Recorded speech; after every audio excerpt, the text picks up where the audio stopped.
തെളിവായി മാറ്റിയേ. സത്യത്തിൽ ഈ അയ്യപ്പ ഭക്തിഗാനവുമായി ബന്ധപ്പെട്ട വിഷയം ഇപ്പോൾ ചർച്ച ചെയ്തുകൊണ്ടിരിക്കുന്നതിനിടയിലാണ് ഈ ഗാനത്തിന് മുൻപ് മക്കാമുകളിലെല്ലാം, അതായത് പുറത്തുള്ള കേരളത്തിന് പുറത്തുള്ള മക്കാമിലെല്ലാം സാമ്യമായിരിക്കുന്ന ഗാനം അവർ ഉപയോഗിച്ചിരുന്നു അവരുടെ ഭക്തിഗാനത്തിൻ്റെ ഭാഗമായിട്ട്. പിന്നീടാണ് അത് അയ്യപ്പ ഗാനമായിട്ട് മാറിയത് എന്ന റിപ്പോർട്ട് ഇപ്പോൾ പുറത്തു വരുന്നു. അതിനുശേഷം ഓരോരോ കാലത്തിനും സാഹചര്യത്തിനും അവസ്ഥക്കും അനുസരിച്ച് രാഷ്ട്രീയ പാർട്ടിക്കാർ, കലാകാരന്മാർ, മിമിക്രി ആർട്ടിസ്റ്റുകളൊക്കെ ഇത് ഉപയോഗിക്കുകയും വലിയ രീതിയിൽ കയ്യടി വാങ്ങുകയും ചെയ്തു. അതിലൊന്നും മതത്തെയോ ജാതിയെയോ സംബന്ധമായിരിക്കുന്ന കാര്യങ്ങളെയോ ഒന്നും ആരും ചികഞ്ഞു നോക്കിയിട്ടില്ല. ആർക്കും അത് വിഷയം ഉണ്ടാവില്ല. കാര്യം എന്ന് പറഞ്ഞാൽ പല ഘട്ടങ്ങളിലും പല മതത്തെയും വിമർശിക്കുന്ന രീതിയിലുള്ള സിനിമകൾ ഇറങ്ങാറുണ്ട്, പാട്ടുകൾ ഇറങ്ങാറുണ്ട്. അതേപോലെ ചിത്രരചനയുമായിട്ട് ബന്ധപ്പെട്ട വിഷയങ്ങൾ, കാർട്ടൂണുമായിട്ട് ബന്ധപ്പെട്ട വിഷയങ്ങളൊക്കെ ഉണ്ടാവാറുണ്ട്. അതൊക്കെ ഒരു ആർട്ടിസ്റ്റിൻ്റെ ഒരു ഭാവനയായിട്ട് മാത്രം എഴുതി തള്ളുന്ന കേരളത്തിലാണ് ഇപ്പോൾ ഇത് വിവാദമായിരിക്കുന്നത്. യഥാർത്ഥത്തിൽ ഇപ്പോൾ കേരളത്തിലെ പ്രാദേശിക തെരഞ്ഞെടുപ്പ് വന്നതോടുകൂടി വലിയ രീതിയിലുള്ള രാഷ്ട്രീയ അപജയം ഇടതുപക്ഷ പാർട്ടികൾക്ക് ഉണ്ടായിട്ടുണ്ട് എന്നുള്ളൊരു യാഥാർത്ഥ്യമാണ്. മാർക്സിസ്റ്റ് പാർട്ടിയൊക്കെ വലിയ ക്ഷീണം ഉണ്ടായിട്ടുണ്ട്. അത് ചരിത്രത്തിലുണ്ടായാൽ വെച്ച് ഏറ്റവും വലിയ ക്ഷീണമായിട്ട് തന്നെ വിലയിരുത്തുന്നു. പക്ഷേ ആ രാഷ്ട്രീയമായ രീതിയിലുള്ള മാറ്റത്തിന് ഈ ഗാനം വലിയ രീതിയിൽ പങ്കുവച്ചിട്ടില്ല എന്നുള്ളതാണ് അതിൻ്റെ യാഥാർത്ഥ്യം. ഇതൊക്കെ കഴിഞ്ഞു. ഈ ഇലക്ഷൻ കഴിഞ്ഞ് റിസൾട്ടൊക്കെ വന്നതിന് ശേഷമുള്ള ആഘോഷ പരിപാടിയിൽ അതിനോടനുബന്ധിച്ചാണ് യഥാർത്ഥത്തിൽ ഈ ഗാനം വല്ലാത്ത രീതിയിൽ ഹിറ്റായിട്ട് മാറുന്നത്. എന്ന് വെച്ചാൽ തെരഞ്ഞെടുപ്പ് കഴിഞ്ഞു, പിന്നീട് ഓരോരോ പാർട്ടികൾ അവരുടെ പ്രദേശത്ത് വെച്ചിട്ട് ആഘോഷങ്ങളും അവരുടെ പടക്കം പൊട്ടിക്കുന്നതും പ്രകടനങ്ങളും ആ പരിപാടികളൊക്കെ നടക്കുന്നതിനിടയിലാണ് ഈ ഗാനം വൈറലായത് എന്നുള്ളതാണ് യാഥാർത്ഥ്യം. പിന്നീട് അത് അങ്ങോട്ട് അനിയന്ത്രിതമായ രീതിയിൽ അങ്ങനെ പടർന്നു കയറി കേരളത്തിന് പുറത്ത്, മറ്റ് സംസ്ഥാനങ്ങൾ, രാജ്യത്തിന് പുറത്ത് പോലും ചില രാജ്യത്തിലെ ആളുകൾ പോലും ഈ ഗാനം ഏറ്റെടുത്തുകൊണ്ട് പാടുന്ന രീതിയിലൊക്കെ ചില വീഡിയോകളൊക്കെ ഇപ്പോൾ പുറത്തിറങ്ങിയിട്ടുണ്ട്. അപ്പോൾ പിന്നെ അത് ഇടതുപക്ഷത്തിനെ സംബന്ധിച്ചിടത്തോളം അവർക്കത് വലിയ ക്ഷീണമായി, വലിയ പ്രയാസമായി. പിന്നീട് ഇത് എഴുതിയവരെക്കുറിച്ച് തേടി പോകുന്ന ഒരു സ്ഥിതി വന്നു. അങ്ങനെയാണ് എഴുതിയ ആൾ ഒരു മുസ്ലിം മൈനോറിറ്റി ഉള്ള ആളാണ്, അദ്ദേഹം ഖത്തറിലാണ് എന്നുള്ള വിവരം വന്നു.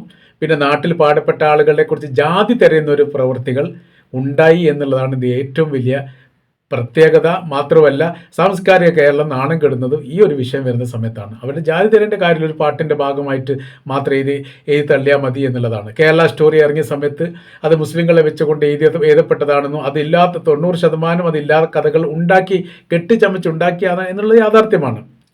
അപ്പോൾ അതിന് വലിയ വിമർശനങ്ങൾ പല ഭാഗത്തുനിന്നും മുസ്ലിം കോണുകളൊക്കെ ഉണ്ടായ സമയത്ത് സർക്കാരിൻ്റെ നിലപാടുകളും ഇടതുപക്ഷ ചിന്താഗതിക്കാരുടെ നിലപാടും അത് കലാപരമായിരിക്കുന്ന ഒരു കഴിവായിട്ട് അല്ലെങ്കിൽ അത്തരമൊരു സംഭവമായിട്ട് കഥയായിട്ട് മാത്രം കണ്ടാൽ മതി. അതിൻ്റെ യാഥാർത്ഥ്യം ഒരു സിനിമയായിട്ട് മാത്രം കാണുന്ന സമയത്ത് പല കഥകളും ഉണ്ടാവാറുള്ളത് സ്വാഭാവികമാണ്. നമ്മളത് ഉൾക്കൊള്ളണം, സാംസ്കാരിക കേരളം ഉൾക്കൊള്ളണം എന്ന് പറയുകയും അതിനു വേണ്ടി ശ്രമിക്കുകയും വലിയ വാർത്താ പരിപാടികളൊക്കെ നടത്തുകയും ചെയ്ത അതേ മാർക്സിസ്റ്റ് പാർട്ടിയാണ് യഥാർത്ഥത്തിൽ ഇപ്പോൾ എന്ത് ചെയ്യുന്നത്?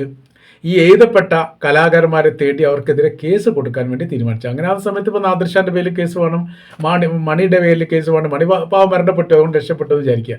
പിന്നെ അയ്യപ്പ ബൈജുവിൻ്റെ പേരിൽ കേസ് വേണം. പിന്നെ BJPയുടെ സംസ്ഥാന പ്രസിഡന്റിൻ്റെ ഇലക്ഷൻ പ്രചരണത്തോടനുബന്ധിച്ച് ഇതേ ട്യൂണിൽ പാരഡി ഗാനം ഇറങ്ങിയിട്ടുണ്ട്. മാർക്സിസ്റ്റ് പാർട്ടി വളരെ മോശമായ രീതിയിൽ ഈ വാക്കുകളൊക്കെ ഉപയോഗപ്പെടുത്തിക്കൊണ്ട് അവർ പാരഡി ഗാനം ഇറക്കിയിട്ടുണ്ട്. ആർക്ക് പേരിൽ ആരൊക്കെയാണ് കേസ് കൊടുക്കുക എന്നുള്ളത് പറയാൻ വേണ്ടി പറ്റില്ല. മാർക്സിസ്റ്റ് പാർട്ടിയുടെ പേരിൽ പോലും കേസ് വരുന്ന സ്ഥിതിയിലേക്ക് കാര്യങ്ങൾ പോകുന്നു എന്നുള്ളത്. അപ്പോൾ യഥാർത്ഥത്തിൽ കണക്ക് കൂട്ടുകൾ കംപ്ലീറ്റ് തെറ്റുമ്പോൾ പ്രതീക്ഷിച്ചതിന് വിരുദ്ധമായിരിക്കുന്ന പല പ്രവർത്തികളും വരുന്ന സമയത്ത് സ്വാഭാവികമായിട്ടുണ്ടാകുന്ന മാനസികപരമായിരിക്കുന്ന ഒരു വിഭ്രാന്തിയാണ് യഥാർത്ഥത്തിൽ ഇപ്പോൾ മാർക്സിസ്റ്റ് പാർട്ടി പ്രകടിപ്പിക്കുന്നത്. അത് രാഷ്ട്രീയപരമായിരിക്കുന്ന ചിന്തയുടെ ഭാഗമായിട്ടോ സാമൂഹികപരമായിരിക്കുന്ന പാശ്ചാത്തലത്തിൻ്റെ ഭാഗമായിട്ടോ കിട്ടുന്നതല്ല.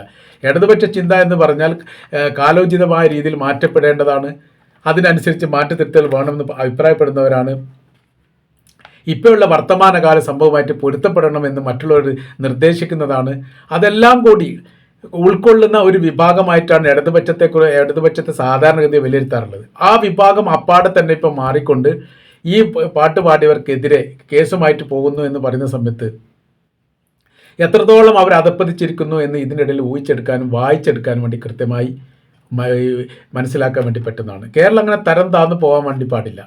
കലാബോധത്തെയും കലാകാരന്മാരെയും ആ രീതിയിലേക്ക് അവരെ ഫ്രീ ആക്കി വിട്ടാൽ മതി. യഥാർത്ഥത്തിൽ അവർക്കെതിരെ കേസ് കൊടുക്കുകയും അതിൻ്റെ നടപടിയുമായിട്ട് ബന്ധപ്പെട്ട കാര്യത്തിലേക്ക് ഇടപെടുകയും ചെയ്യാനുള്ള ശ്രമങ്ങൾ സർക്കാരിൻ്റെ ഭാഗത്തുനിന്ന് വന്നതോട് കൂടിയിട്ടാണ് ഈ ഗാനം ഒന്നുകൂടി ഹിറ്റായത് എന്നുള്ളതാണ് ഇതിൻ്റെ യാഥാർത്ഥ്യം.